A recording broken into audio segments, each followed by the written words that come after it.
이슈들을 사진으로 살펴보는 시간 이슈컷입니다. 첫 번째 이슈 태그는 표류입니다. 커다란 얼음덩이 위에 한 할머니가 앉아 있습니다. 활짝 웃는 모습 뒤로는 바다가 보이는데요.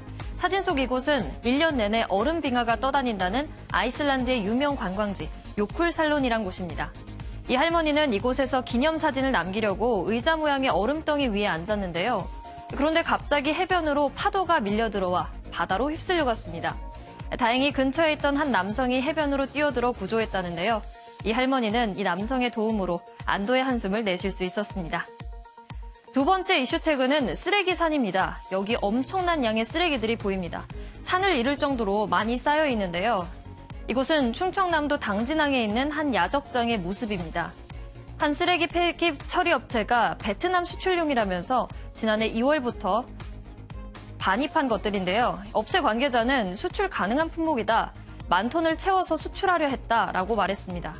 하지만 당진시는 의류나 캔, 호스 등 온갖 종류의 쓰레기들이 뒤섞여 있어서 수출이 어려울 것으로 보고 있습니다. 세 번째 이슈 태그는 비둘기입니다. 먹이를 찾는 비둘기 한 마리가 보입니다. 그런데 하얀 비둘기가 검게 변해 있는데요. 먼지를 뒤집어 쓴 듯합니다. 수도권과 충청 지역의 미세먼지 비상저감 조치가 발령된 어제 서울에서 발견된 비둘기의 모습입니다. 수도권에선 지난 1일부터 4일 연속으로 비상저감 조치가 시행됐는데요. 오늘도 수도권 지역은 미세먼지가 나쁨 수준이라고 합니다. 될 수 있는 대로 외출을 삼가시고요. 외출할 땐 마스크 꼭 착용하시길 바랍니다. 마지막 이슈 태그는 태극 패션입니다. 한 모델이 하얀 바탕에 태극 문양이 새겨진 모자를 쓰고 있습니다. 우리나라의 한 디자이너가 지난주 프랑스 파리 패션위크 쇼에서 선보인 의상인데요. 우리나라 국기인 태극기와 우리나라 전통의 책가도 민화를 접목시켜서 40여 벌의 의상을 제작했습니다.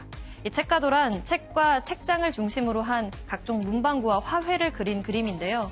이 민화를 역사적으로 의미가 있는 3.1운동 정신과 결합해서 의상에 담아내려 했다고 했습니다.